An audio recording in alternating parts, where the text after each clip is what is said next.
What's up everyone? Your body sack is on the screen right now.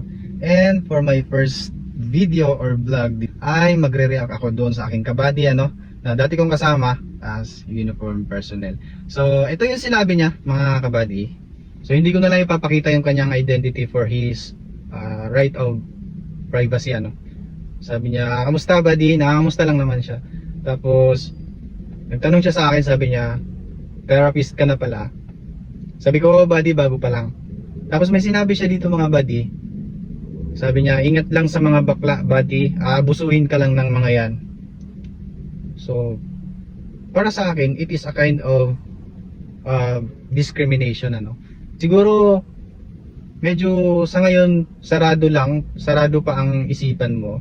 Pero sana mapanood mo tong video na to at kahit pa paano mabuksan ng onti yung isipan mo. Bale, magbibigay lang ako ng siguro 3 puntos, okay? So, unang punto,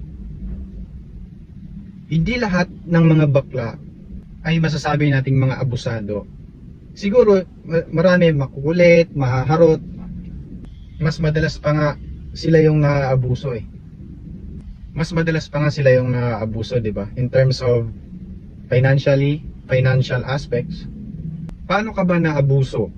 Physically, emotionally, financially, or sexually? Ako, I've been abused nung ako ay 13 or 14 years old. Sama dun sa isang inuman ng tropa kasi nga wala kaming pera. Pagkatapos nun, nalasing. Nung umihi ako sa banyo, sinundan ako. Tapos nilak yung pinto.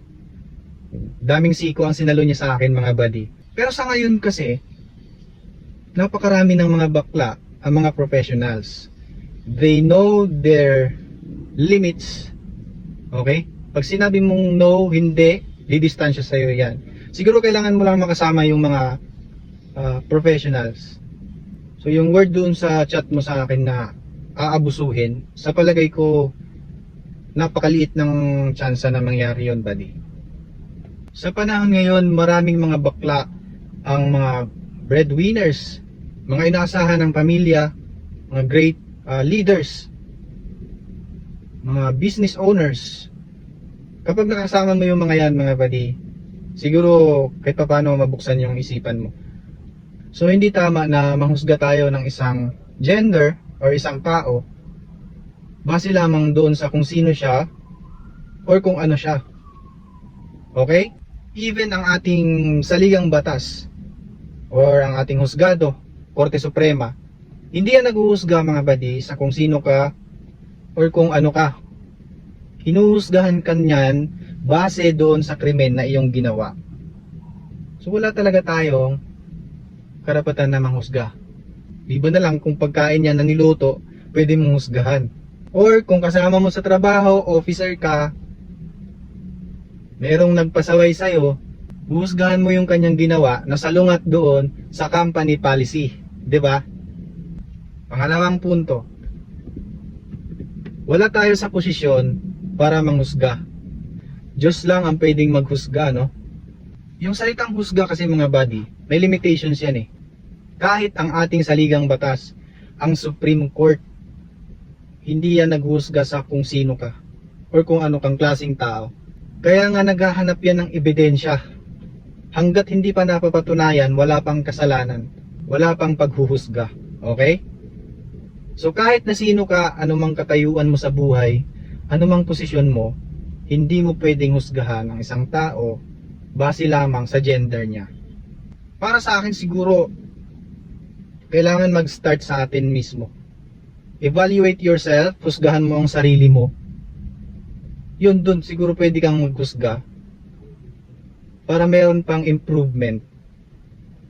Ang isang tao kasi mga buddy, nasarado na ang isip, maliit or walang chance na mag-improve or mag-grow. Kaya importante na bukas palagi ang isipan natin. Kaya nga tayo nag-aaral. 'Di ba?